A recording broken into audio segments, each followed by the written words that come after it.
Manusia itu tidak akan sempurna.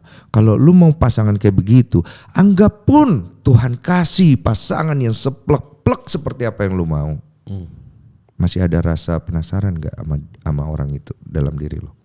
Hilang dong berarti. Ya hilang lah. Apa menariknya sebuah kehidupan kalau sudah hilang rasa penasaran? Bukankah Tuhan itu misteri itu yang membuatnya menyenangkan? Dan masa depan itu misteri. Iya, itu seperti dia. itu, iya kan?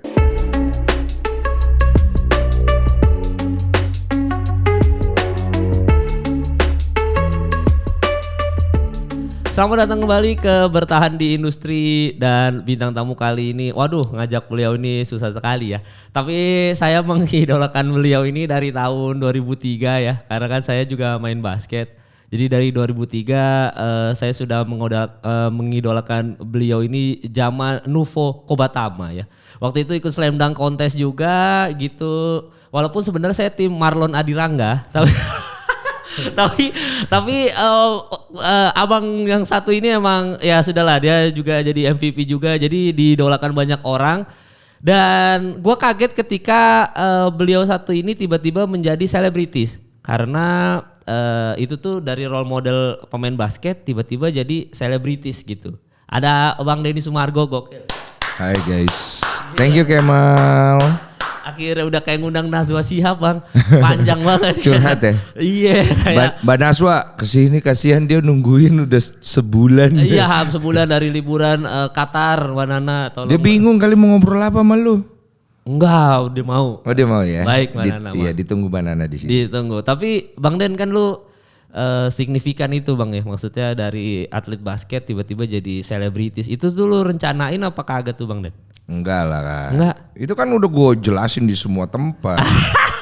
Yang susah-susah dong kalau podcast kesini. Gue udah debak nih anjing pasti pertanyaan ini. Pertanyaan B aja. Iya B aja nih. Gue sekaligus training lu biar views banyak di sini. Nah boleh Bang, boleh. Nah oke, kalau gitu pertanyaannya gini. Gimana caranya lu bisa dapetin banyak views? Asal muasalnya gimana caranya? Nah gitu aja dah. Oke. Triknya dah. Gue selalu menganggap itu keberuntungan. Karena setiap orang itu dia punya jalan. Ada waktunya dia naik, ada waktunya dia belum naik tuh. Atau dia waktunya turun kan. Nah waktu gue bikin konten pertama, banyak banget orang-orang tuh yang selalu ngelihat pada saat konten gue sekarang ya, orang ngelihat, gila hebat ya Denny gitu, yang positifnya ya, yang tidak positif ya tetap pasti akan menghujat ya. Gue ngerasa semua yang gue kerjakan itu tidak sama seperti apa yang orang lain kerjakan. Gue waktu bikin konten itu bukan buat cari duit. Gue waktu bikin konten itu, gue itu nyari kesenangan dan kegiatan. Karena waktu itu pandemik, gue nggak ada kerja, gue tuh orang nggak bisa diem. Dan gue tuh nggak punya banyak keahlian bro. Lu pikir gue bisa bikin konten? Awalnya nggak bisa. Gue juga nggak ngerti konten tuh apa, YouTube tuh apa. Lalu tahu kan gue baru masuk YouTube berapa? Iya. Mau hampir 3 tahun yang lalu. Oh iya, sebelum pandemi ya Bang ya? Sebelum pandemi. Yang viral pertama yang Babe Cabita main basket ya. Dan lu pernah bilang sama gue gini, Mal gue tuh bikin konten Mal kayak one on one ini biar gue bisa main basket aja, gue gak ada waktu gitu. Iya sesuai kan omongan gue. Karena gue cuma pengen punya kegiatan yang gue suka, olahraga. Sampai akhirnya gue bikin podcast, bukan podcast ya, talk show lah, ngobrol, curhat bang. Nah kalau lu tanya kenapa viewsnya bisa banyak, ya gue bilangnya itu keberuntungan aja gitu. Tapi kalau secara keilmuan ya, algoritma segala macam, mungkin konten gua itu jelas arahnya.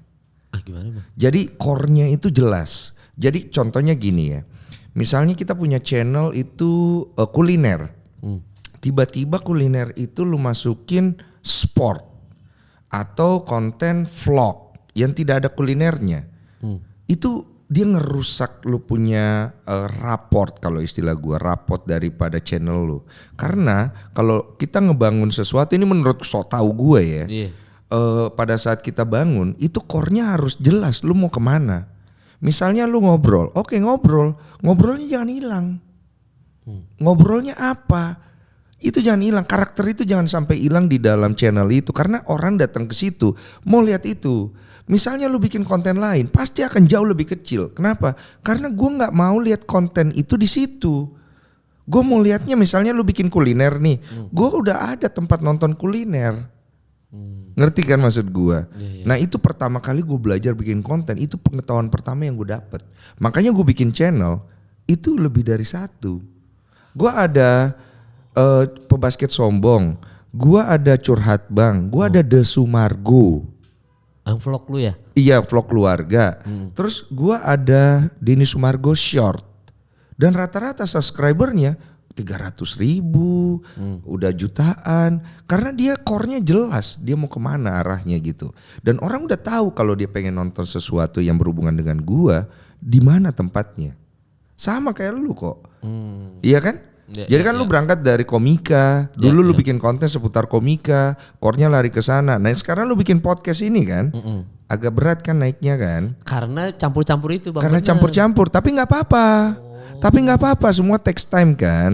Pelan, yang penting lu konsisten sampai akhirnya lu punya acara yang podcast ini apa namanya? Bertahan di industri. Bertahan di industri ini, akhirnya dia punya positioning, punya karakter. Apalagi lu kan orangnya punya karakter tuh, tinggal lu kembangin aja sampai dia akhirnya jadi satu playlist yang kuat. Gitu. Nah kalau lu metode nanya orang ada sendiri nggak bang? Kan awal-awal dulu sampai nangis orang datang ke lu kan? Iya. Itu lu punya metode tuh? Enggak. Terus pendekatan maksudnya cara lu nanya nih kan kalau mungkin orang-orang punya tips and trick sendiri ya. Gua mau nanya yang kayak tadi lu bilang jangan nanya yang umum dong nanya. Nah lu ada kayak gitu-gitunya tuh di setiap pertanyaan lu. Gua harus nyari kulik yang nggak umum nih. Apa ngalir aja? Ngalir aja. Gue tuh sebenarnya kalau orang bilang kan banyak yang suka muji ya. Terima kasih buat yang muji gue. Ya. Gue tuh suka bingung karena dibilang Bang Densu tuh pinter ya, cerdas ya. Jadi pujian tinggi ya. Gue dalam hati gue, perasaan gue nanya itu pertanyaan bodoh. Maksudnya bukan pertanyaan orang pinter. Jadi gue nanya mah, apa kabar? Sehat. Kemarin kenapa? Kok bisa jadi ribut? Itu kan gak perlu sekolah tinggi, Wak. Bener gak? Lebih kepada dari hati ke hati kan. Karena gue selalu setiap kali bintang tamu gue datang, gue tuh tidak pernah melupakan untuk berdoa dalam hati gue, apa yang bisa gue bantu buat orang ini. Mungkin dari situ gue nanyanya dari hati aja. Karena kalau misalnya kita nanya kan kita punya materi ya. Tapi kadang-kadang dari materi itu kan ada yang kita sebenarnya males bahas ya. Iya. Tapi karena sebuah kondisi dan apa kita tetap paksain bahas. Nah gue gak mau. Oh makanya tadi yang lu bilang sebelum kita tag tadi lu bilang tim lu nih bang ada bintang tamu nih gue gak mau itu based on gue gak serak aja sama ini ya sama ini orang. Bukan gak serak sama orangnya, gue gak tertarik untuk bahas itu sekarang. Mood gue lagi gak kesana. Bukan masalah orangnya gak bagus, orangnya positif, orangnya pansos atau apa. Gue gak peduli, itu bukan suatu hal yang kita harus ributkan di dalam membuat konten gitu ya maksudnya. Cuman lebih kepada guanya, apa sih yang bisa gue bantu? Oke. Kedua, apa sih yang menarik daripada kondisinya? Ketiga, kita lihat dari misalnya di masyarakat nih cukup rame, apa sih yang orang pengen tahu?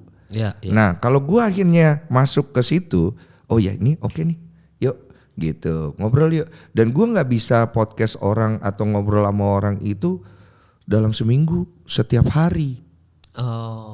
Karena gue ngerasa capek. Kalau misalnya kita dengar orang, gue kalau lagi ngobrol sama orang itu benar-benar gue kosong. Gue dengerin semuanya. Kadang-kadang sampai dia nangis gue ikutan nangis. Mungkin yang lu bilang kenapa dia nangis, karena gue tuh emang ngedengerin aja gitu. Ya. Dan nyimak gitu. Jadi orangnya tuh jadi kebawa dengan dia bercerita gitu. Dan orang kan seneng dia bisa cerita unek-uneknya. Itu makanya jadi curhat bang gitu kan. Dimana orang bisa cerita. Malah gue bingung nih ketika gue harus nanya terus gitu kayak lu cerita aja, dalam hati gue kenapa gue jadi nanya mulu gitu ya kan. Iya. Dan mungkin karena ketolong itu kan syutingnya juga di rumah lu ya Bang Den. Jadi suasananya juga homey gitu. Jadi walaupun depannya tetap lampu kamera akuarium lu ya maksudku. Ya kalau syuting di Bang Denny akuarium kamera terang banget terus ada yang berdiri terus kan kayak nyatetin nanya apa gitu. Tapi tetap itu di rumah gitu kali ya. Rumah. Ketolong gitu ya. Anjing jadi gue mau lepas ini nih apa gitu. Feng Shui. Oh lu percaya gitu ya? Percaya nggak percaya bro, lu tinggal di alam, ada itu algoritma alam, Feng Shui namanya. Oke, dan lu merasa rumah lu itu Feng Shui-nya bagus, hokinya? Katanya yang dateng, gue sih bebas ya, cuma kata yang dateng, waktu itu Om Hao dateng, dia bilang bagus nih Feng Shui-nya Den. Oh bagus ya, terus siapa datang bagus nih Feng Shui-nya. Jadi gue kesuges ya, mungkin nggak bagus jadi gue kesuges, bagus berarti bagus gitu ya. Mungkin ya, dan lu nyadar nggak Bang ya kalau karir lu melejit setelah lu akhirnya menikah Bang? Ini belum ada sponsor ya baru. Nggak ada ya. Sponsor tolong masuk. Tolong ya Tokopedia boleh kali masuk. Ini apa Aqua Le Mineral boleh. Ades mah. Cleo boleh. Masuk ya. Lu nyadar nggak Bang kalau ternyata setelah kan kita temenan udah lama Bang ya. Maksudnya sebelum lu menikah bahkan pada saat sesi lu batal nikah pun gue tahu lu gitu. Kita kenalan bareng lah, udah kenal lama gitu. Dan pas lu menikah sama istri lu yang sekarang itu bener-bener kayak karir lu langsung melejit Bang. Tapi lu percaya ada spiritualnya nggak dibalik? Oh memang ada rezeki menikah atau gue menikah dengan orang yang tepat atau enggak sio sama sionya pas atau enggak ini salah satu elemennya pas. Lu percaya gitu-gitu Bang? Percaya Lu ya? Gue percaya setiap orang yang menikah ada rezekinya. Oke. Dan gue percaya istri gue memberikan gue keberuntungan, kebahagiaan, kesejahteraan, kesehatan. Gue percaya itu semua. Malah gue ngerasa bahwa Tuhan itu baik sekali sama gue, ngasih gue istri yang luar biasa. Gue percaya itu. Ya. Dan lu pernah sering bilang sama gue dulu zaman-zaman syuting kita kemarin-kemarin juga, Mal gue tuh nikah, pokoknya gue tuh ya udahlah adventure gue tuh udah selesai semua nih gini-gini sampai gue akhirnya menemukan sekarang istri gue yang sekarang dan akhirnya memutuskan untuk menikah. Asik. Nah memutuskan untuk menikah itu kan sesuatu yang asik. Gue dipuji nih, ini pertanyaannya bagus nih. Gila. Nah gimana Bang? Apa triggernya lu akhirnya dia the only one terus akhirnya gue mau menikah sama ini orang dari sekian banyak adventure lu yang kemarin-kemarin gue yakin pasti kalau ditanya yang lebih cantik, yang lebih pasti banyak lah dan kita manusia nggak ada pernah puasnya. Tapi kenapa lu akhirnya menentukan she's the only one gitu? She's the only one itu kan akhirnya dalam perjalanan. Setelah lu udah menikah lu baru bisa ngeraba dan persentase yakin lu kepada dia baru bisa lebih kebaca. Oh ada gitunya Bang ya? Iya, lu nikah gimana? Emang lu pas mau nikah lu yakin banget 100% kalau dia akan menjadi yang tepat? Enggak sih. Enggak juga, cuma kan gak enak ngomong gitu ke depan dia ya kan? Cuma kan kalau secara kenyataan kita kan pasti ada keraguan. Dan kalau manusia gak ada keraguan dengan akan sesuatu yang dijalani, pasti dia tidak akan jalani hal itu. Karena manusia itu suka sesuatu yang punya misteri. Oh gitu Bang. Lu pengen tahu diri lu ketika menikah jadi apa? Bisa nggak lu survive? Bisa nggak lu sukses? Iya kan? Pasti ada itu dong. Iya. Kalau nggak ada itu nggak enak. Itu alasannya. Kalau cuma buat ngenek, ngapain nikah? Oh iya, bener nggak? Bener Bang, bener. Iya kan? Ngene kan? Yo, atau cet cerot ya kan? Iya bener nggak? Bener. Iya makanya dari situ gue bilang pada saat gue menikah, gue melihat modal daripada gua dengan pasangan gua nih apa untuk melangkah ke dalam pernikahan? Apakah uang? Apakah values? Apakah keluarga cocok? Apa gitu? Ini yang jadi problem kita semua dalam menentukan memposisikan diri kita dalam sebuah pernikahan karena ini satu langkah baru di mana tidak ada jalan kembali. Yang ada hanya jalan berpisah. Either way lu berpisah karena perselingkuhan, berpisah karena KDRT, berpisah karena kematian, ya hanya ada itu gitu loh. Tidak ada jalan kembali. Lu yang tadinya sendiri, lu sekarang ada dua orang, dua kepala, dua hati dalam satu rumah.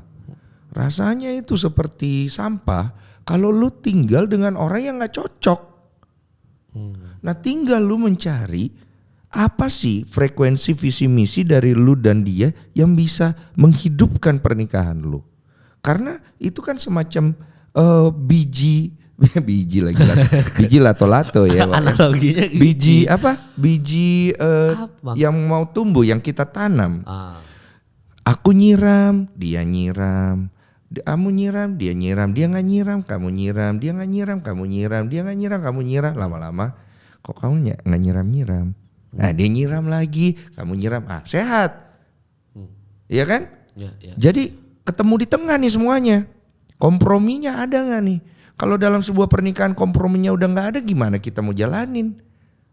Yang ada hanya pernikahan yang secara status masih menikah, tapi sudah berpisah secara hati. Wah. Asik. Yo. Gila, ya bener. Secara status masih menikah tapi secara hati tidak. Sudah Itu tidak. kayak di KTP Islam tapi nggak pernah sholat. Kalau kata orang kan gitu kan, KTP-nya Islam tapi lu kagak sholat lu. Itu berarti kan secara hati berpisah, tapi secara status Islam. Oh iya bang, karena gue nyadar bahwa bahkan untuk gue memutuskan menikah aja itu selalu ada keraguan-raguan gitu Bang Den. Tapi memang ternyata tidak ada yang 100% ini tipe kita, ini kita udah kita idam-idamkan perempuan ini atau pernikahan ini kita idam-idamkan, nggak ada tuh bang ya? Nggak ada. Kalau yang di kasus lu tidak ada? Ya, sebenarnya mah di semua di apa lagi namanya? Kalau di kasus gua itu ada dalam proses sebelum gua nikah sama Ci Olive istri gua. Ya. Gue selalu berimajinasi, gue pengen punya pasangan kayak gini nih yang cocok sama gua, cocok sama keluarga gua ini ya, tai lah semua itu. Maaf gue ngomong kayak begini Nggak untuk apa-apa, Bang, bebas. ngebantai semua pemikiran yang ada di luar seperti itu, bahwa jangan terlalu berlebihan dengan pemikiran lu akan pasangan hidup lu. Ekspektasi ketinggian, banting lu ke tanah, sakitnya luar biasa. Tapi it's okay. Dari situ lu belajar. Kalau semua yang nonton hari ini dengar yang sudah kebanting berapa kali tapi masih keras kepala, ingat itu semua pemikiran hanya bawa lu ke arah sebuah pernikahan, kehidupan yang bikin lu sengsara. Pasti. Jadi ketika lu akhirnya memutuskan untuk menikah dengan pasangan seperti apa, lu lihat ke depannya, lu bisa gak jalan jauh sama dia. Bukan masalah, aduh dia adalah wanita yang gue idam-idamkan. Aduh dia adalah wanita yang paling cocok buat gua. Menurut kita saat itu begitu. Lu udah pernah pacaran kan? Iya. Berapa kali gagal? Berapa kali lu salah ternyata dengan apa yang lu pikirkan tentang hubungan lu. Iya benar. Kita selalu kemakan sama pikiran dan halusinasi dan imajinasi kita. Padahal realitas kan berbeda. Ketika kita terlalu hidup dengan ekspektasi itu ya, akhirnya realitasnya nggak kelihatan. Udah kejebak dalam lingkaran cincin. Mau gimana? Mundur salah, nyelesain takut. Mau ngomong heart to heart, nggak bisa.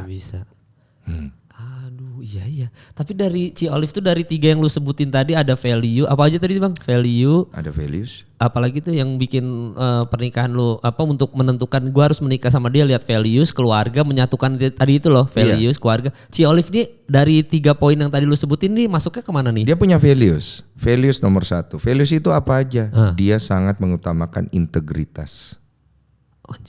Kedua, komitmen. Ketiga, keterbukaan. Dan yang paling penting di antara semua menurut gue dalam sebuah hubungan, kompromi. Ci Olive itu kompromis. Dia bisa diajak kompromi. Nah itu membuat kita jalan enak. Kalau orangnya udah gak bisa diajak kompromi, lu mau rubah gimana? Susah cuy. Terus yang berikutnya, karakter. Dia punya karakter, itu suka nyari. Maksudnya? Nih biasanya kita tuh kalau dalam sebuah hubungan, ada yang suka nyari, ada yang suka dicari. Gimana tuh? Coba dulu lu pacaran nih dulu ya, atau orang-orang ya. Ya. Lu lebih seneng dicari apa nyari? Dicari. Ada yang seneng nyari. Nah kalau lu ketemu yang sama kayak lu, lebih suka dicari, pasti jarang mau memulai duluan. Dan akhirnya gak lama itu. Biasanya habis gini bubar kita. Iya. Habis celon-celon lah cabut. Pernah gak? Tapi kalau yang kalau misalnya lu suka dicari, terus lu ketemu yang suka nyari, biasanya lama itu. Oh gitu. Pernah nggak punya hubungan kayak gitu? Pernah, tapi kita jadi setengah hati bang, karena dia safe zone kita, kayak dia kan nyari kita terus nih. Lu mah pasti nyari gua mau nyari yang nggak nyariin gua, jadi gitu kan pasti mikirnya. Iya itu kan nggak tahu diri yang lakinya kan, lebih tepatnya kan. Karena udah ada wanita yang baik di depan lu, tapi saat itu lu lebih memilih untuk berpetualang dulu, berarti lu belum siap untuk serius. Ibaratnya kayak begitu. Cuma secara kecocokan nyambung. Yang satu suka nyari, yang satu suka dicari. Coba lu bayangin lu punya hubungan dalam satu keluarga, yang satu suka dicari, yang satu suka dicari, ketemunya di mana? Kasih tahu gua. Iya. Kalau yang satu suka nyari, yang satu suka nyari, ketemu masih. Masih ketemu tuh. Atau yang satu suka dicari, yang satu suka nyari masih ketemu. Kalau dua-duanya suka dicari, ketemunya di mana? Ketika ada masalah siapa yang mau mulai duluan? Waduh, iya juga ya. Tinggal karakter kita kayaknya sama suka dicari ya Bang. Iya karakter ini. Iya benar. Iya kan? Karakter atau mungkin sifat. Jadi kita tuh dari kecil itu udah punya itu. Kok lu bisa tahu dari kecil kita punya itu? Lah coba lu bayangin, setiap orang itu kan beda-beda. Dia punya sifat bawaan. Iya kan, pasti dari kecil dia tuh sukanya begini, sukanya begitu, itu sifat bawaan itu. Nah itu udah susah dirubah itu. Lu mau rubah, lu pernah gak pacaran? Ayo kita beda ya. Coba iya. Lu pernah gak pacaran? Lu tuh orangnya suka dicari, tapi lu bela-belain demi dapetin dia karena dia sesuai dengan kriteria lu dan ekspektasi lu. Lu perhatian terus, lu nyari terus, pernah kan? Iya pernah. Pernah kan? Iya. Abis dapet apa? Udah ternyata gitu aja. Karena lu sukanya dicari. Lu sukanya dicari. Oh iya gitu ya. Kenapa lu akhirnya Iya. Karena lu suka dicari, sedangkan lu demi bela-belain untuk dapetin ego lu, lu menjadi karakter yang berbeda. Lu sosokan mencari perhatian karena lu tahu cewek suka diperhatiin, padahal it's not you. Yang menjadi problem dari kita semua sekarang adalah kita mencoba menjadi orang lain untuk menyenangkan sebuah hati. Oh siap. Atau sebuah titik. Iya siap bener itu. Tiba-tiba quotesnya kita selalu mencari orang untuk menyenangkan sebuah hati atau sebuah titik. Iya kan bisa ya Wak. Boleh. Ini bebas ya Mas podcast. Bebas ngomong apa bangsa anjing semua boleh Bang di sini Bang. Bebas ini. Iya. Gitu, dan kita terjebak di situ sampai akhirnya kita sampai di sebuah titik di mana kita itu bingung. Kok gue ada di dalam sebuah hubungan yang gue sendiri nggak ngerasa nyaman, aman. Karena habit kita sebenarnya suka dicari, tapi ini kita berusaha untuk suka nyari. Karena cewek ini adalah tipe kita banget, jadi kita hilang nih karakter kita, jadi nggak nyam. Karena alam bawah sadar itu memegang peranan penting dalam diri setiap manusia. Alam bawah sadar lu itu lebih banyak kan apa? Isinya bokep, apa isinya tentang kenyataan hidup? Kan lebih ke sana. Kalau dalam sebuah hubungan, gue dulu pernah ada di dalam alam bawah sadar dari diri gue isinya pengentotan terus kok. Jadi alam bawah sadar gue membawa gue abis gue latihan basket cari cewek. Sampai akhirnya gue terjebak dalam begitu banyak hubungan di mana gue selalu melihat wah ini cocok buat gue, ini cocok buat gue, ini cocok buat gue. Apaan gue nikah akhirnya umur 39.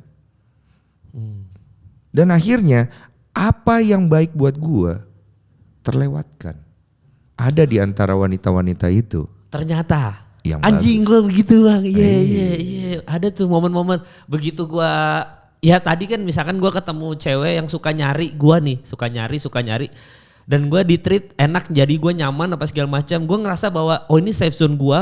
Kalau gue nyari, lu tuh gak akan pergi kemana-mana. Lu pasti nyari gue. Ya karena lu nyari sama gue gak ada challenge-nya lagi nih. Iya. Akhirnya gue nyari cewek yang lain, dan akhirnya begitu gue dapet cewek yang lain ini, gue langsung kayak anjing ternyata yang baik yang nyari gue. Wah. Dan biasanya kalau udah kelewat yang itu, lama lagi nunggunya baru ketemu lagi yang kayak begitu. Siklusnya agak lama tuh, menurut algoritma yang gue belajarin. Iya. Lama, gue baru ketemu Ciolif tuh 15 tahun kemudian. Anjing algoritmanya gitu ya? Cukup lama bro, karena yang bagus itu emang susah ditemuin. Gitu, jadi buat yang nonton ini jangan lu sia-siakan kalau sudah ada depan lu. Agak lama itu baru ketemu lagi. Syukur-syukur dia ketemu. Kalau kagak. Atau enggak lu end up dengan wanita yang salah atau pria yang salah.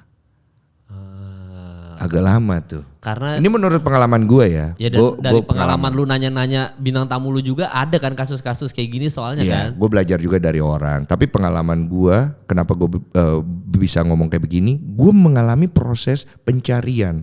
Makanya gue mengevaluasi setiap pencarian dan kegagalan gue. Bertahun-tahun gue tidak menemukan jawabannya. Ternyata jawabannya adalah ego kita lebih dominan daripada hati kita. Selalu begitu begitu dan itu udah benar semuanya masalah ego dan hati itu. Karena akhirnya kita tidak akan cukup realistis untuk melihat sebuah hubungan atau sebuah perjalanan ketika kita terlalu banyak dorongan untuk memiliki. Memiliki itu bagus, tapi keinginan memiliki yang berlebihan ini udah membutakan kita semua. Dan itu terjadi kepada semua orang-orang hebat maupun orang yang tidak hebat. Itu manusiawi namanya, bro.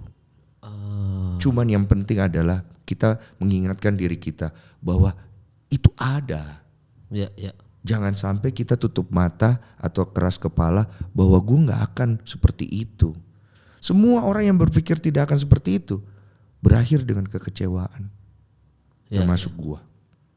Hah, kenapa lo bisa bilang gitu, Bang? Oh, dari kegagalan lo kemarin-kemarin. Makanya pada saat gue nikah, gue pernah ngomong di tempatnya siapa gitu. Gue bilang gue tidak pernah mau menjanjikan istri gue apa-apa kecuali kesetiaan.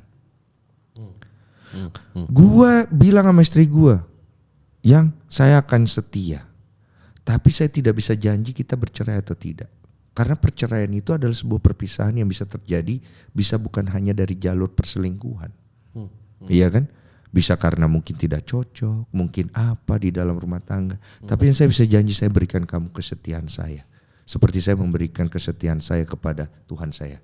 Hanya itu yang saya bisa. Makanya gue selalu bilang, kalau lu udah nikah, lu pengen sama cewek lain, cerain dulu istri lu. Karena laki-laki itu kesetiaan.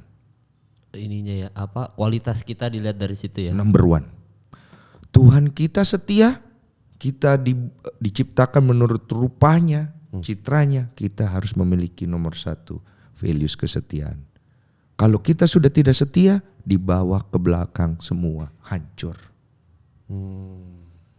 Oh gitu ya. Coba lu bayangin kalau Tuhan tidak punya memiliki esensi kesetiaan. Iya, iya. Kita apa yang terjadi sama hidup kita, bro? Iya benar juga, hancur kita. Hancur.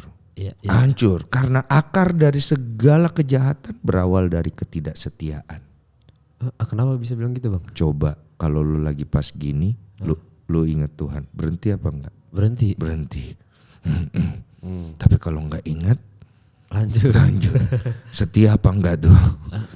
Ya kita jadi enggak setia. Kan ibaratnya begitu ya. Ini hanya sebuah analogi saja gitu. Jadi berdosa ya kita. Betul. Akhirnya. Jadi kita tuh selalu mengkotak-kotakkan ke sebuah kesetiaan. Kadang-kadang kita melihat hubungan kita, hablumnya Allah, hablumnya nas kita lah ibaratnya gitu ya. Ya. Kesetiaan kita pada Tuhan itu pada sebuah kondisi-kondisi saja. Gitu. Dan kita tidak bisa jujur dengan apa yang kita kerjakan. Padahal sebenarnya kan kita manusia ya yang Tuhan Maha tahu tentang kita. Dan apapun yang kita perbuat itu, mau kita bohong aja dia tahu. Jadi ngapain lu bohong? Ya. Lucu kan? Ya. Jadi sebenarnya apa segala sesuatu yang kita lakukan, membohongi diri kita, berbohong itu hanya membohongi diri, tidak membohongi Tuhan. Hanya untuk menghibur diri demi mendapatkan distraction sementara. Dan memuaskan ego itu tadi ya. Iya. Rasa mabuk itu kan hanya untuk sementara. Kita tahu itu hanya untuk sementara. Tapi kok kita bisa terjebak di situ bertahun-tahun? Kan gue bilang alam bawah sadar, your habit define your life. Anjing dapat. Dapat ini ya. Dapat kuat ya, your habit define your life. Your life. Jadi kalau kita udah dari awal nih membiasakan diri kita dengan hal-hal yang tidak baik buat kita punya masa depan ke depan. Kan alam bawah sadar kita akan ngikutin ritme itu. Contoh, lu naik motor, sebelum lu naik motor biasanya kan ada orang biasanya dia bersihin jok dulu. Ada yang dia pakai helm dulu. Ada yang dia langsung naik motornya nggak pakai helm, jalan di tengah jalan baru pakai helm. Itu habit bukan? Habit. Nah, mana habit yang define masa depan yang lebih bagus? Itu yang harusnya lu disiplinin hidup lu. Iya, gue pernah denger tuh dari siaran radio, gue lupa kayaknya Kiss FM deh. Kiss FM tuh pernah bilang gini, ada nih orang luar nih katanya beneran ada di luar negeri. Dia itu Bang nyari karyawannya dia bukan dari cuma interview doang gini. Maksudnya kan ada kita one on one interview kan. Tapi dia ngajak si calon karyawannya dia untuk ngopi bareng dia. Jadi ngopi ke pantry lah, bukan ke restoran juga ya, ke pantry. Terus ayo bikin kopi aja seduh-seduh. Terus dia ngelihat cara dia seduh kopi. Terus dia sambil proses bikin kopi, sambil ngopi di pantry itu sambil ngobrol tuh. Gimana kok sebelumnya kerja di mana? Nah, sambil ngobrol tuh. Dan dia menerima karyawannya dilihat dari setelah ngopi itu gelas dicuci lagi atau enggak. Jadi kalau gelas itu dibiarin di situ nggak akan diterima karena dia tahu, wah ini habit yang jelek nih. Nggak tanggung jawab. Nggak tanggung jawab. Gelas ditinggalin aja terus dia pergi. Ada yang ya udah habis minum gini-gini nawarin bosnya kayak, "Pak, ini saya rapin gelasnya." Nah, kelihatan tuh. Sama atau enggak dia minimal dirinya sendiri dia bersihin lagi terus dia balik ke udah selesai dia pulang. Dia diterima based on mana yang bersihin gelasnya sendiri itu yang diterima kerja. Iya. Itu tuh penjelasan itu tuh, Bang. Iya, karena itu adalah sesuatu yang sulit untuk dirubah. Ya. Dan kalau dia masuk atau kerja sama kita mau ngerubah itu, ada kita gila. Iya, dan kita nggak bisa ngerubah orang. Nggak bisa. Habit yang jelek, akan sering orang bilang kita akan bisa ngerubah pasangan kita 100%. Pokoknya kalau dia KDRT, dia posesif, kita akan rubah dia. Nggak bisa, Bang. Dengan sabar gitu kan biasanya. Iya, dengan sabar. Iya. Tapi itu habit akan balik lagi ya. Iya, dia akan balik lagi dan lu harus sabar sampai lu mati dengan kemungkinan bahwa dia akan melakukan itu lagi. Bukan masalah dia tidak bisa berubah ya dalam proses itu. Tapi sekuat apa lu bisa sabar sampai mati. Itu aja. Kalau lu bisa jalanin, it's okay. Hidup itu ada konsekuensi, bro. Dan setiap pilihan itu akan menjadi sebuah tanggung jawab lu untuk buat lu sampai di akhirat nanti. Iya benar sih. Seperti lu memilih agama lu, seperti lu memilih keyakinan lu, seperti lu memilih pasangan lu, itu semua nanti akan menjadi tanggung jawab lu. Iya, dan ngerubah habit itu berarti sebenarnya bisa aja, cuma prosesnya agak panjang. Agak panjang, makanya biasakan dari sekarang untuk nyicil. Gua bro, kebiasaan tidur itu jam 3 pagi. Dulu pada saat gue masih bikin konten. Gue mulai start merubah habit gua, itu cukup lama tuh. Sampai akhirnya gue tidur jam 10 pagi, jam 10 pagi dan nambah dong ya. Lucu lagi. Bego anjing Bang Reni. 10 malam. Iya. Jadi nambah 2 hari bangun cantik. Iya itu lucu lagi. Iya, lucu. Iya jadi 10 malam. Jadi jam 10 malam. Iya. Sekarang paling telat jam 10 mundur-mundur jam 12. Iya. Pagi jam 6 gue udah bangun. Jam 7 gue udah siap-siap olahraga. Jam 8 gue udah berangkat aktivitas. Nah kenapa gue berpikir kayak gitu? Gue bilang gue makin tua. Kalau hidup gue hanya untuk sekedar mencari uang. Yang kemudian uangnya akan gue pakai untuk membiayai diri gue di rumah sakit. Dengan secara sadar. Sadar ya. Kita tidak bisa menghindari yang namanya sebuah kondisi ya. Penyakit atau apa. Secara sadar nih gue bicara. Ya mendingan gue gak usah uang banyak. Gue bilang sama Tuhan, saya mah yang penting hidup berhikmat saja Tuhan. Itu cukup. Karena uang ini tidak akan pernah cukup Tuhan. Cari. Sebenarnya yang kita cari uangnya atau kepuasannya. Karena sebenarnya berapa banyak uang yang kita dapat, kita tidak akan pernah puas. Jadi yang kita cari harusnya apanya? Kebahagiaannya. Iya. Jadi ketika kita mencapai satu titik, kita bahagia. Satu titik bahagia. Bukan berapa jumlahnya, bukan berapa hebatnya, bukan berapa nilainya, pujiannya di masyarakat. Itu bonusnya. Tapi kebahagiaan kita dalam menjalani ininya ada di mana? Kalau lu udah gak bahagia, lu forsir diri lu sampai lu tuh udah kayak orang gila tapi lu udah gak sadar. Terus gimana lu mau menjalani sisa hidup lu dengan uang itu? Tapi mempertahankan kebahagiaan itu maksudnya gimana Bang? Ada situasi yang kita tidak bisa mempertahankan kebahagiaan. Kayak misalkan contohnya gue sering analoginya tuh orang kerja kantoran. Dia butuh uangnya, dia butuh asuransinya, dia membiayai keluarga. Tapi itu bukan kebahagiaannya dia nih ada di kantor ini. Tapi kan dia mau gak mau harus bertahan di situ Bang. Itu kan sesuatu yang sulit tuh. Iya. Dilema tuh. Iya. Berarti kan dia gak bisa yang teori lu tadi bilang gak bisa gue nyari bahagianya aja deh gitu. Gak bisa gitu kan jadi. Bisa dong. Dengan uang yang lu dapat, lu membahagiakan keluarga lu. Ya. Lu bahagia gak pertanyaannya? Bahagia. Bahagia. Berarti lu dapat kebahagiaan. Kedua, belajarlah untuk mencintai apa yang membuat keluarga lu bahagia. ngelihat dari sudut itu enggak? Enggak. Maunya saya kerja di tempat yang saya suka, biayain keluarga bahagia, saya punya mobil, saya mau punya ini, saya mau jadi Firaun. Serakah. Lu pikir semua yang gue kerjakan sekarang gue suka awalnya? Enggak, saya suka uangnya. Semua orang begitu kan? Ya. Lu jangan bilang oh ya saya hanya suka ini. Nggak ada uang lu gimana? Saya suka uangnya. Saya belajar untuk mencintai apa yang saya kerjakan. Saya cari cara. Sekarang kalau lu menikah bro, ini asik nih. Kita kan tadi ngobrol menikah kan, kita bawa ke sana.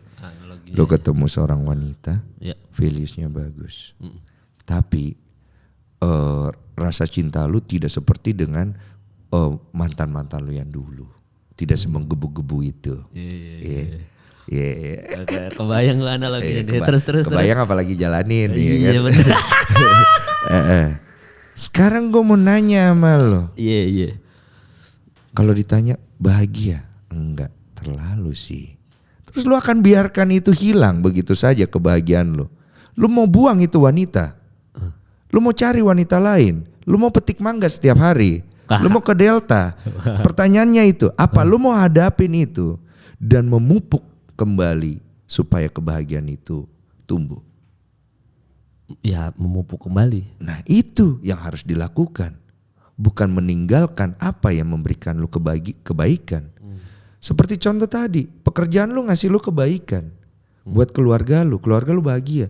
Tapi lu tidak mensyukuri dan mencari jalan untuk bisa mencintai pekerjaan ini. Mensyukuri bukankah adalah salah satu cara kita untuk mencari kebahagiaan di dalam apa yang kita kerjakan? Ya.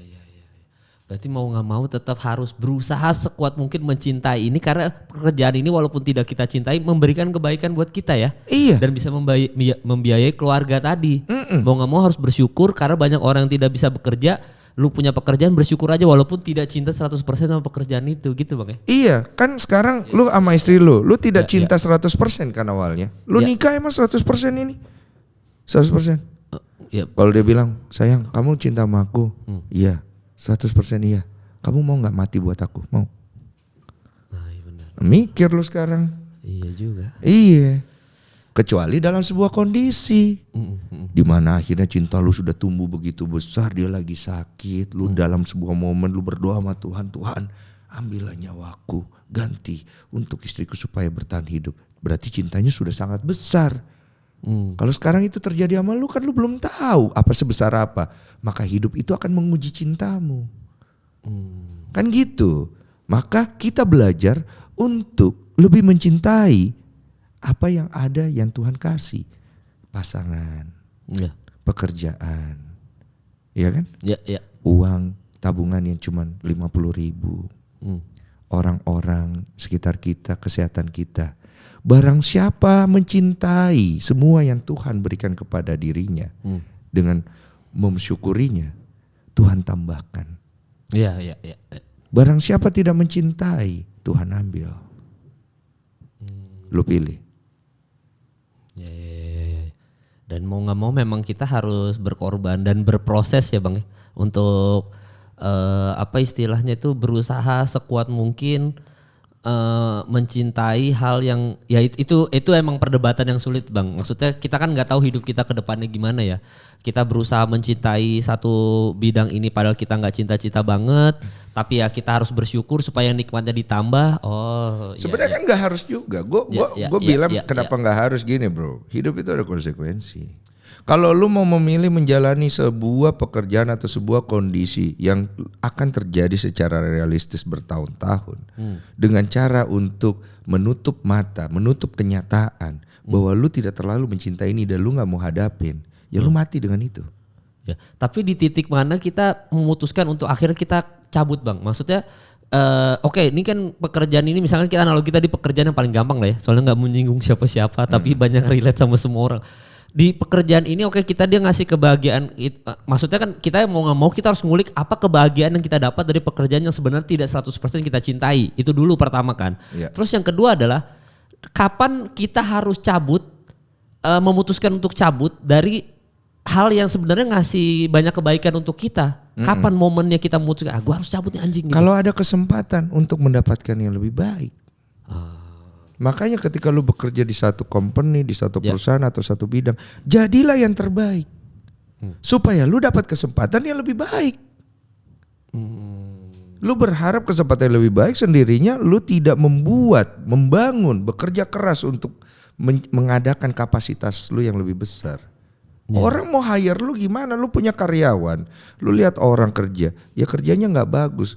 Terus orang itu berharap gaji yang lebih gede, apa yang mau dikasih? Iya benar, lu malas tapi nggak tahu diri. Datang, ban gue bocor bang. Datang, gue ini bang. Gue pernah kerja sama orang dulu bro. Ban gue bocor, motornya gue taruh, gue langsung datang. Pak, sorry, saya agak terlambat sedikit. Kok bisa terlambat? Iya tadi bannya bocor. Enggak kok, cuma telat 1 menit, santai. Oh iya. Tapi bos gua nge-values itu. Ini orang bajingan. Ya. Tanggung jawabnya gila. Hal kecil kayak begini buat orang mungkin nggak penting, buat si bos itu penting. Itu habit bro. Berarti orang ini tahu bertanggung jawab. Kalau ada apa-apa, gue bisa percaya orang ini. Sebenarnya hubungan kerjasama, partnership antara dari bawah ke atas ke bawah, apalagi vertikal horizontal, itu kan adalah gaining the trust. Bisa nggak yang bawah dapetin kepercayaan yang di atas? Bisa nggak? Sama dengan hubungan kita kepada Tuhan, is gaining His trust. Iya. Wah, anjing itu emang lu kan suka nih konten-konten gini kan ya, mengedukasi bener. ya, walaupun views-nya kecil kan. Jadi gue kasih yang ini nih. Iya, tapi cepet-cepet dapat ini mantap. Amin deh, gue kasih lah cepet Wak. dapat bantuan. Tapi kalau lu berarti menyeleksi karyawan lu sekarang yang kerja sama lu kayak gimana metodenya? Sama, disiplin, tanggung jawab, kejujuran, mau berkembang nggak? Ada metode sendiri nggak? Maksudnya lu interview juga kah sistemnya atau lu lihat? Interview sama. Gue yang interview langsung. Gue interview karena karyawan gue nggak gede, jadi gue bisa interview bersama karyawan gue. Oh. Jadi duduk semuanya, duduk gitu. Ya ini, oke, dari gue udah, yang lain ada gini-gini. Karena kenapa? Karena dia akan kerja sama mereka. Oh, lu ajak karyawan yang lain supaya tahu dan mengenal orang yang akan bekerja dengan mereka dan mereka juga bisa memutuskan. Sehingga nanti kalau misalnya ada apa-apa, lu tanggung juga akibatnya. Hidup kan tanggung jawab. Berteman juga begitu bro. Itu namanya orang bertanggung jawab. Jangan ada apa-apa kok kabur. Mentang-mentang kau tidak dilibatkan dari awal, ya kulibatkan kau. Sama seperti hubungan kita sama Tuhan. Jadi begitu kita disuruh tanggung jawab nanti, gak bisa kita kabur. Kan kau yang jalanin. Iya, aku kan ada di situ. Kenapa kau bilang aku tidak ada? Cuma kau aja yang tidak pernah datang meminta bantuanku dengan hatimu. Oh siap. Setiap saat kan kau datang hanya minta bantuan dengan egomu. Iya benar. Kau pikir aku bisa dibohongin? Itu benar-benar. Makanya Tuhan ngasih banyak orang bilang Tuhan tuh kalau lagi sayang sama kita ngasih ujian karena istilahnya tuh Tuhan tuh kangen kita nangis-nangisan curhat pakai hati yang benar, makanya dikasih ujian. Itu berarti Tuhan lagi sayang sama kita. Itu ya. Bang berarti kalau itu positifnya. Ya. Gue menganggap itu sebagai bentuk afirmasi positif untuk bisa mengenal Tuhan lewat proses hidup kita yang tidak menyenangkan. Iya. Paham ya sampai situ. Tapi menurut gue Tuhan itu tidak pernah secara langsung kucuk-kucuk gue kasih cobaan nih orang. Enggak. Cobaan itu datang dari lu sendiri yang mengambil keputusan itu.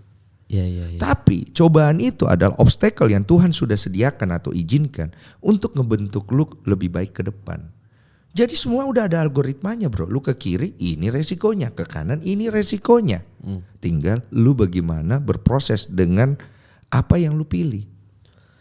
Contoh, ada uang di meja. Contoh kecil, ada uang di meja.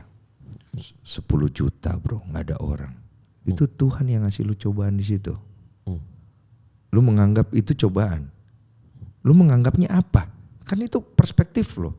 Oke, gue nganggap ini cobaan. Oke, gue nganggap ini uang orang yang tertinggal. Oke, sekarang keputusan yang lu ambil. Ambil, pura-pura nggak tahu, atau ambil, cari orang pemiliknya. Di sini kualitas ente, Tuhan mantau. Semua mata mantau. Kalau lu lakuin yang benar, lu tidak akan dapat 10 juta. Tapi lu akan dapat sesuatu yang lu tidak akan duga. Mungkin diselamatkan dari sebuah kecelakaan, dihindarkan dari orang yang jahat. Itu kan rezeki juga. Iya ya, orang kira value-nya 10 juta dapat 100 juta gitu ya. Semua ditukar uang nggak bisa lah. Rezeki itu kan bukan hanya nominal, tapi bentuk-bentuk lain yang kita bisa dapatkan. Sembuh penyakitnya, orang tuanya bisa pulih dari sakitnya. Banyak sekali bentuk rezeki dari Tuhan itu, bro. Jangan cuma dilihat cuma satu bentuk dari rezeki Tuhan. Itu kan berarti kita, aduh pendek kali. Iya pendek otak ya, iya pendek kali. Iya sayang loh, Wak. Iya. Tapi kalau misalkan nih Bang, ini nanti kalau gua salah menyimpulkan diri lo benerin aja. Dari semua story tadi ini kita ngomongin soal ujian dan cobaan Tuhan nanti ke depannya ya. Ini kan lu sekarang lagi dikasih bahagia nih sekarang, alhamdulillah lagi ada bahagianya, lagi dapet. Terus kalau based on tadi lu cerita-cerita, sebenarnya tuh mungkin bisa nggak kalau gue bilang kelemahan lu adalah perempuan, mungkin nanti lu lurusin aja. Sehingga cobaannya nanti akan datang, misalkan lu sukses banget nih Bang, wah parah nih. Tiba-tiba suatu hari ada perempuan yang lu idam-idamkan banget, terus cobaannya dikasih, dia bugil depan lu Bang, misalkan gitu. Lu udah siap mengatasi itu Bang? Siap lah, gue udah siap dengan kamera gue lah. Wah. Dibugil, rekam lah. Anjir. Coba ganti gaya. Mantap. Oke, kan dia sengaja. Iya. Bukan gue nyuruh kan? Iya kan cobaan ceritanya. Cobaan. Ya. Gue rekam lah. Mantap ini. Udah masuk kamar mandi, kucoli dulu lah sebentar. Ya kan? Gak bikin dosa kecil aja. Iya. Kan? Gak pada gue sentuh nanti gue cerai sama istri gue. Lu bahkan sudah siap karena kan lu cerita habit lu yang jelek kemarin adalah masalah perewean kemarin. Cuma kan sekarang lu udah menemukan si Olive dan lu udah berubah, tapi kan kita balik lagi, habit jelek kan kadang-kadang sometimes suka balik lagi ke kita Bang. Tanpa kita sadari, walaupun prosesnya kita udah mulai berubah, tapi habit jelek tuh kadang-kadang suka ada muncul, namanya setan Bang. Iya. Ada aja ketak. Betul. Anjing gitu, tiba-tiba muncul lagi. Lu udah siap mengatasi itunya Bang ya? Ketika suatu hari ada perempuan yang wah gila, pokoknya lu mungkin idolakan atau apa segala macam, tiba-tiba bugil aja gitu. Dan itu kan kayak anjing ini kesempatan. Nggak pernah siap gua kalau lu tanya itu. Karena belum kejadian. Iya, karena gue tidak pernah mau punya lagi arogansi siap tidak siap dalam diri gue. Ya takutnya, takutnya nanti akhirnya gue akhirnya jatuh di situ lagi. Masalah itu akan terjadi atau tidak, apa reaksi gue nanti, ya lihat aja nanti. Gue selalu bilang sama istri gue gak pernah janji untuk bisa selalu menjadi seperti apa yang kamu inginkan, tapi aku akan berusaha. Lihat usahaku. Lihat usahaku, jangan lihat janjiku. Karena wanita itu suka melihat hanya janjinya. Akhirnya matanya tertutup, dia tidak lihat usaha suaminya, usaha pasangannya. Akhirnya berantakan semuanya. Lihat usahanya, lihat usaha orang ini untuk bisa membahagiakan lo.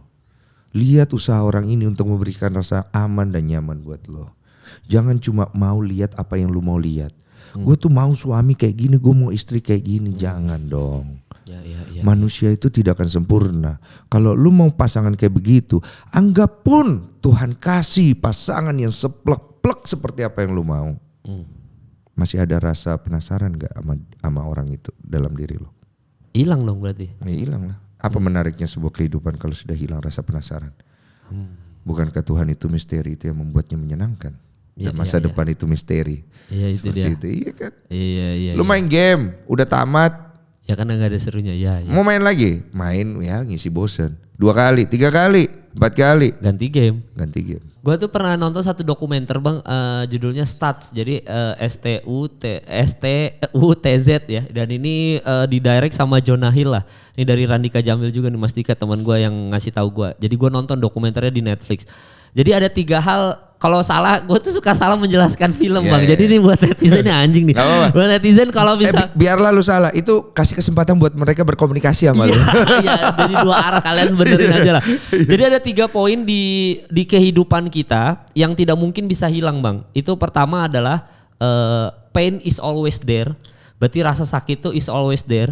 Terus habis itu uncertainty berarti ketidakpastian. Dan yang ketiga itu, nah ini yang ketiga nih ada masih gue lupa nih kalau nggak salah constant work. Jadi usaha kita, namanya manusia mah kita memang harus berusaha, harus hidup aja emang dikasih cobaan usaha terus aja sampai kita meninggal lah gitu. Jadi kalau kita kira semua orang itu misalkan let's say kita ngomongin wah Pak Sandiaga Uno adalah menteri terkaya di Indonesia nomor 1 gitu. Tapi kalau based on teori dokumenter Jonah Hill ini, pain is always there. Orang kaya pasti tetap ada rasa sakitnya, cuma kita nggak lihat aja. Dan uncertainty, maksudnya kita ketidakpastian akan selalu ada, kematian, apakah nanti kita akan bangkrut, sampai kapan lu berkonten dan akhirnya viewersnya banyak. Itu tuh tetap harus ada, makanya harus ada constant work tadi, berusaha terus. Namanya manusia mah hidup aja, berusaha sampai kita meninggal. Usaha itu constant work, gak pernah berhenti sampai meninggal lah. Nah, jadi kalau tadi lu bilang mau dapat orang se-perfect apapun, rasa penasaran hilang atau apapun, pain is always there. Painnya adalah apa? Rasa penasaran itu udah hilang sehingga anjing gue gak ada apa-apa. Yang kita kira anjing, wah ini pernikahan ideal. Ini semua orang idam-idamkan. Cowoknya diidam-idamkan, cowoknya ganteng banget, ceweknya cantik banget menikah. Wah ini pasangan. Kata siapa tidak akan ada kata bercerai bang? Kata siapa mereka gak berantem? Karena pain is always there. Betul, pain is always there. Karena hidup itu adalah sengsara. Dan sengsara itu adalah sakit. Dan manusia kalau tidak sakit, gak jadi manusia. Iya benar. Maka terimalah segala kondisi dengan kekurangan lu sebagai manusia. Di situ lu akan menemukan siapa Tuhan lu. Tapi kalau pain is always there lu apa nih bang? Kan lu sekarang lagi seneng-senengnya bahagia nih. Yang kalau istilahnya kita pengen tahu nih rasa sedih lu yang sekarang nih yang di titik ini nih apa nih sekarang yang Gue sedih ngelihat istri gue keguguran udah 2 kali belum dapat ini apa keberhasilan. Ya. Gue sedih, istri gue kadang-kadang begitu apalagi namanya begitu berusaha banget bikin gue bahagia, sedangkan dia sendiri belum dikasih kebahagiaan sama Tuhan untuk apa yang dia ingin secara personal. Gue sedih ngelihat anak-anak buah gue kadang-kadang kalau dikasih tahu apa malah ngelakuin apa yang rusak masa depan mereka. Gue sedih ngelihat orang-orang di luar sana masalah hidupnya banyak. Mereka setiap kali ke konten gue jadi ikutan sedih gue. Itu sedih-sedih gue. Ya benar, itu udah mewakili itu bang. Di antara semua kegembiraan lo sekarang, pekerjaan lo mungkin secara materi, ya benar itu. Gue sedih lihat netizen yang masih sibuk ngelihat segala sesuatu dari sisi yang negatif. Padahal itu hanya membangun alam bawah sadar yang nanti akan membuat mereka menderita di kedepan hari. Sedih gue. Iya. Tapi kalau nggak ada mereka, maka tidak akan ada orang-orang yang positif. Karena hidup itu harus ada yang negatif, ada yang positif. Makanya gue selalu bilang, biarkan orang itu menjadi seperti apa yang dia mau dan ambil kesempatan ambil keuntungan dari hal itu. Bahkan baterai aja harus ada positif negatif biar bisa nyala. Kalau positif kan nggak nyala tuh baterai. Iya, berarti kita tidak bisa menghindari hal yang negatif, tapi di satu sisi juga kita punya hal positif supaya hidup seimbang ya. Iya. Kita bisa mencuankan hal negatif. Bangsat. Tapi bang, ini kan bertahan di industri bang ya. Soal lu kan pernah sempat di posisi yang, ini gue sempat nanya ke Panji, sempat nanya ke Gofar juga. Jadi, tapi lu ada di situasi di mana lu sempat hampir terkenal cancel culture bang. Karena masalah yang kemarin-kemarin yang viral. Hampir apa udah gue? Ayo pertanyaan. Sebenarnya gue nggak tahu deh. Yang lu pas kasus kemarin yang hamil-hamil itu kan itu hampir apa udah menurut lu cancel culture tuh? Gak tahu gue, pokoknya gue nggak ada kerja, nggak ada ini, nggak ada itu semua, udahlah. Tapi gimana cara lu akhirnya bisa bertahan bang? Maksudnya dari kasus yang seperti itu sampai akhirnya lu bisa ini mah epic comeback lah hitungannya mah di karir ya, epic comeback yang lu bisa dari semua aktor atau aktris yang ada di Indonesia sekarang yang mungkin ketika dia kena kasus seperti lo sudah turun drastis, tapi lu kan epic comeback bang, tiba-tiba anjing punya YouTube, abis itu lu ya epic comeback lah hitungannya. Epic comeback kalau di basket kan kita epic comeback tuh. Dari skor ketinggalan berapa anjing kita bisa ngejar nih. Tapi walaupun kita harus harus nge-shoot terus sampai kejar, tapi kan lu epic comeback lah gitu. Gimana maksudnya apa caranya lu bisa epic comeback gitu bang? Di keterpurukan pada saat itu, gagal nikah, terus yang masalah hamil dan bla bla segala macam gitu. Intinya saat itu gue nggak tahu apa yang harus gue lakukan. Iya. Gue menjalani hari-hari gue, yang penting gue bisa makan aja dan bertahan hidup dengan kondisi perasaan batin gue yang kacau balau, pikiran gue yang ruwet. Ya. Itu satu. Yang kedua adalah gue akhirnya sampai dengan kondisi itu di titik gue lepasin semuanya. Oke bang. Apa semua yang dikejar, gue kejar. Yang ingin gue capai, gue let it go. Karena akhirnya gue menemukan titik buntu. Gak ada kesempatan untuk pulih. Tidak ada kesempatan untuk bisa comeback, epic comeback. Akhirnya gue lepasin semua. Nah dari proses yang kedua itu, gue mulai menemukan jalan yang namanya konsisten untuk bisa bertahan hidup saja. Dan tidak berharap apa-apa lagi terhadap dunia yang sekarang gue tinggal. Dari situ prosesnya cukup lama sampai akhirnya gue dapat kesempatan untuk bisa memulihkan nama baik gue. Itu akhirnya gue ambil dan nama baik gue pelan-pelan mulai pulih. Pertanyaannya sekarang adalah apa hikmatnya, Den? Hikmat yang gue dapat, semua masalah hidup gue berterima kasih itu boleh ada. Karena akhirnya harta paling besar yang gue dapat bukan lagi uangnya, tapi pengenalan gue akan Tuhan. Gitu bang ya? Itu nikmatnya luar biasa bro. Dimana gue dan hati gue akhirnya terbebas dari yang namanya keinginan untuk memiliki yang berlebihan. Keinginan untuk menjadi yang berlebihan. Dulu gue selalu. Dan itu mungkin di masa depan bisa terjadi lagi. Bisa. Kan hidup itu tidak pasti. Bisa terjadi lagi. Tapi selama masih ada Tuhan di dalam hati gue masih bisa stabil jalan. Dan itu adalah frekuensi paling nikmat dalam hidup seseorang ketika di hatinya sudah mulai ada mengenal Tuhan.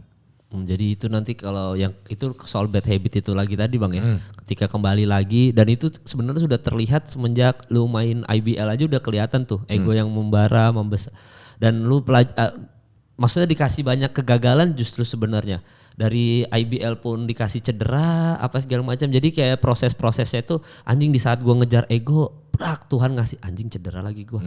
Aduh gua nggak bisa ngejar lagi apapun achievement. Ini sebenarnya ada poin bagus nih C. Yeah. Ini cocok buat podcast lo ini. Bertahan di industri ya. Bertahan di industri. Banyak dari kita selalu keras kepala dan berusaha untuk bisa mendapatkan apa yang kita mau. Tapi kita melupakan bahwa proses itu sifatnya memberikan pilihan, lu naik cepat, turun cepat, apa lu mau naik lama tapi konstan dan panjang. Ini yang sering kita lupakan. Banyak dari orang, gue bisa nih sukses dalam waktu 1 tahun. Bisa. Tapi mereka lupa dalam 1 tahun itu berarti ada yang dikorbankan. Antara keluarga, pribadi, banyak. Semua ada harganya di dunia ini. You choose your way. You choose your way. Biksu menjadi biksu, dia bayar harganya. They choose their way. Lu menjadi pejabat, you choose your way. Pertanggungjawabin itu semua nanti ketika lu udah selesai. Choose your way wisely. Beware of what you wish for. Kalau lu misalnya mengejar harta, harta ini akan mati sama lu atau tidak. Lu mengejar keterkenalan, apa dia akan mati sama lu atau enggak. Choose your way. Pilih baik-baik. Pilih baik-baik. Ingat itu. 2 pilihan itu aja. Cepat, panjang. Bertekun atau penuh amarah dan ambisi. Anjing, tekun atau penuh amarah atau ambisi ya. Pilihannya udah 2 itu dong. Soalnya gue udah dua-duanya jalanin. Ya jadi lu tahu. Padahal gue lebih suka yang penuh amarah dan ambisi. Enak sih. Enak, Bro. Itu kayak semacam energi yang memberikan kita motivasi. Adrenalin. Ngomong di kaca, lu bisa jadi ini, kita akan menjadi ini, kita akan buktikan kepada seluruh dunia. Fase pertama, pengenalan diri sendiri. Fase kedua, terjerembab dalam lubang kegelapan. Mulai bingung dengan tembok yang gue bangun, semua yang gue dapat, semua yang tidak gue dapat. Fase kedua.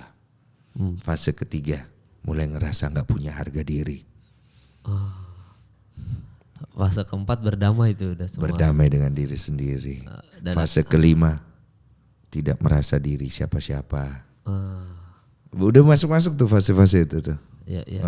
Sehingga nanti itu ya let it go semuanya, lepasin. Fase terakhir adalah melepaskan semuanya, udah percaya sama Tuhan aja, baru dikasih. Iya. Fasenya panjang ya, memang bener. Lucunya kita ngerti semua teori ini. Iya. Tapi jalaninya anjing ya. Kok fase kedua nggak ada yang tamat ya gue ya. Kan fase ketiga kok susah banget ya. Kayak lu kalau nonton film kungfu gitu kan, kayak mau naik ke level ilmu ketiga gitu, kok susah banget gini ya. Asik. Ternyata ada yang harus dikorbankan, harus apa gitu-gitu. Padahal sebenarnya kunci untuk sampai ke level-level itu untuk lebih cepat.